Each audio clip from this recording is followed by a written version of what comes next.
ஒசூர் பேருந்து நிலையத்துல யூரின் போனாலாம் 1000 ரூபாய் ஃபைனா போடுறாங்க. என்னங்க நடக்குது அங்க? நேத்து ஒசூர் பஸ் ஸ்டாண்ட்ல வீடியோ எடுக்க போயிருந்தேன். தமிழ்நாட்டில் இருக்கக்கூடிய 38 மாவட்டங்களின் பேருந்து நிலையம் தற்சமயம் பொதுமக்களுக்கு தேவையான வசதிகள்லாம் இருக்கா இல்லையா அப்படின்னு நாம எடுத்துட்டு இருக்க சீரீஸ்ல நான் ஒசூர் பேருந்து நிலையம் போயிருந்தேன். உள்ள போய் யூரின் போனதுக்கெல்லாம் 1000 ரூபாய் ஃபைனா போடுறாங்க.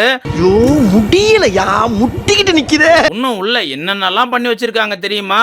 வாங்க நான் உங்களுக்கு தெளிவா சொல்றேன். ஆமா வாங்க போலாம். நீ வந்தா கொலை பண்ணிடுவேன் உன்னை.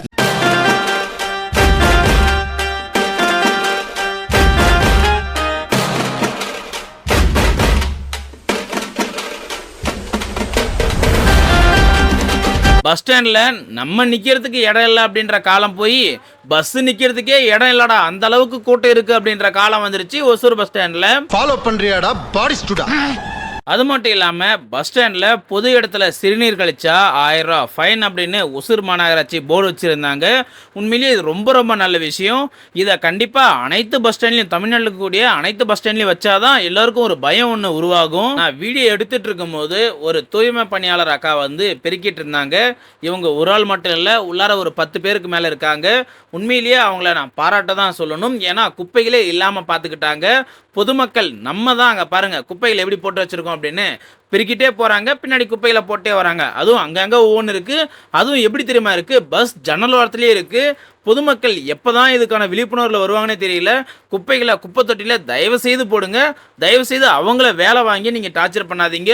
ஒரு நாளைக்கு எத்தனை வாட்டி தாங்க அவங்களும் பெருக்குவாங்க. தயவு செய்து குப்பைகளை குப்பை தொட்டியில போடுங்க, உங்களுக்கு பெரிய புண்ணியமா போகும். பஸ் ஸ்டாண்ட்ல உண்மையிலேயே தூய்மையா வச்சுக்கிறவங்களும் இருக்கதா செய்யறாங்க பொதுமக்கள். இந்த அண்ணாவை உண்மையிலேயே பாராட்டணும். வாட்டர் கேனை கரெக்டா குப்பை தொட்டியில போடுறாரு.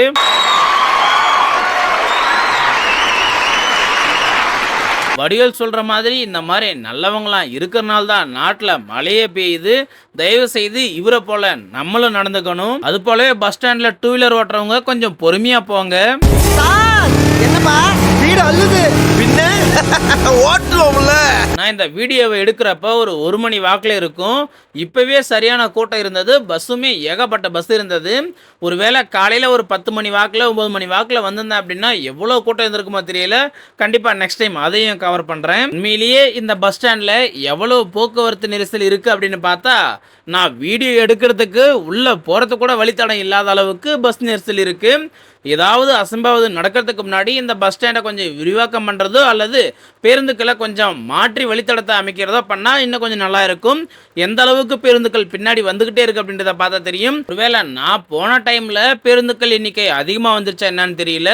ஒருவேளை தினமும் நீங்கள் ஒசூர் பேருந்து நிலையத்தில் பயணம் பண்ணுறவங்களா இருந்தால் பேருந்து நிலையத்தில் எப்பயுமே இந்த மாதிரி தான் பேருந்துக்கள் நெரிசல் அதிகமாக இருக்குமா இல்லையா அப்படின்றத உங்களுடைய அனுபவங்களை எங்களோட பகிர்ந்துக்குவாங்க. பஸ் ஸ்டாண்டில் குப்பைகளே இல்லாமல் இருக்குது அப்படின்னு சொல்லியிருந்தேன் இல்லையா, பாருங்க எங்கெங்கெல்லாம் குப்பை தொட்டி வச்சிருக்காங்க அப்படின்னு.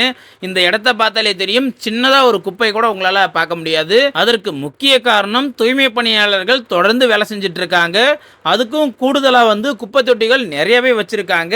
உண்மையிலேயே அதெல்லாம் ரொம்ப ரொம்ப நல்ல விஷயம். நான் பார்த்துட்டு உண்மையிலேயே மெய்சில் இருந்தேன். இது வரைக்கும் நான் ஒரு 7-8 மாவட்டங்கள் போயிருந்தேன். எல்லா பேருந்து நிலையத்திலையும் இந்த அளவுக்கு ஒரு அழகா பார்த்துக்கிட்டாங்களான்னு கேட்டா கண்டிப்பா இல்லை. அது மட்டும் இல்லாம இந்த பஸ் ஸ்டாண்ட்ல நான் பார்த்த ஒரு சின்ன குறை அப்படின்னா பைக்கை கண்ட இடத்துல பஸ் ஸ்டாண்டில் விட்டுருந்தாங்க. அதாவது இது பைக் பார்க்கிங்காகவே மாற்றி வச்சுருக்காங்க. பொதுமக்கள் பயன்படுத்த வேண்டிய இடத்த நீங்கள் பார்த்தாலே தெரியும். இது உள்ளே வந்து வேலை செய்கிறவங்களுடைய வண்டியா அல்லது பொதுமக்கள் வண்டியா அப்படின்னு என்னால் கண்டுபிடிக்க முடியல. பஸ் ஸ்டாண்டில் இந்த மாதிரி வண்டிலாம் நிறுத்தாமல் இருந்தாங்க அப்படின்னா பொதுமக்கள் இன்னும் கொஞ்சம் இடத்த தாராளமாக பயன்படுத்த முடியும். இந்த பஸ் ஸ்டாண்டை சுற்றி பைக் பார்க்கிங் இருக்கா இல்லையா அப்படின்னு எனக்கு தெரியல. அது காசு கொடுத்து போகிற இடம் வந்தாலும் சரி, யாராவது இருக்கா இல்லையா அப்படின்றத கீழே தெரியப்படுத்துங்க. அப்படி இருந்துச்சு அப்படின்னா கண்டிப்பாக இந்த இடத்துல பைக் நிறுத்தக்கூடாது அப்படின்றதுக்காக நகராட்சி ஊழியர்கிட்ட கண்டிப்பா நம்ம போய் நேரில் பேசலாம். அதே மாதிரி நான் வீடியோ எடுத்துட்டு இருக்கும்போது ஒரு நபர் வந்து தம்பிக்கு உள்ள குடிக்கிற தண்ணி வசதி எல்லாம் இருக்கு, அதுக்கு ஏற்பாடு பண்ணுப்பா அப்படின்னு கம்ப்ளைண்ட் பண்ணியிருந்தாரு. உடனே நான் மாநகராட்சி ஊழியர்கிட்ட நேரடியாக போய் அதை கேள்வி எழுப்ப ஆரம்பிச்சிட்டேன். ஏன்னா குடிக்கிற தண்ணி வந்து அத்தியாவசியம். இப்போ மாநகராட்சி ஊழியர்கள் இருக்கக்கூடிய இடத்துக்கு தான் போயிட்டு இருக்கேன்.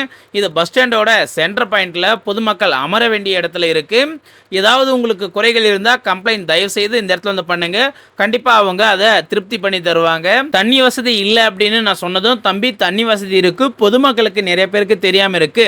நம்மளுடைய ஆபீஸுக்கு வெளியவே நம்ம தண்ணி வசதி வச்சிருக்கோம். அதுவும் RO வாட்டர் குடிநீர் வசதி வச்சிருக்கோம். நீங்க வேணா குடிச்சு பாருங்க, தண்ணி சுத்தமா தான் இருக்கும். பொதுமக்களை வந்து தயவு செய்து இந்த இடத்துல வந்து பயன்படுத்த சொல்லுங்க அப்படின்ற மாதிரி என்கிட்ட சொல்லியிருந்தாங்க. உண்மையிலேயே தண்ணி ரொம்ப நல்லா இருக்கு. இதுக்கு மாதிரி தண்ணி இங்க வரல அப்படின்ற மாதிரி ஒரு சில பேர் சொன்னாங்க. பட் தண்ணி இங்க வந்துட்டு இருக்கு. இந்த இடத்தை பொறுத்த அளவுக்கு காவல் கட்டுப்பாட்டு அறை பக்கத்துல தான் குடிநீர் வசதி இருக்கு. ஸோ பொதுமக்கள் இதை பயன்படுத்திக்குவாங்க. அவசரமா கடையில வாங்குறதை விட ஃப்ரீயா நம்மளுக்கு ஆர்வ வாட்டரை கொடுக்குறாங்க. தயவுசெய்து இதை பயன்படுத்திக்குவாங்க. 24 hours இருக்கு.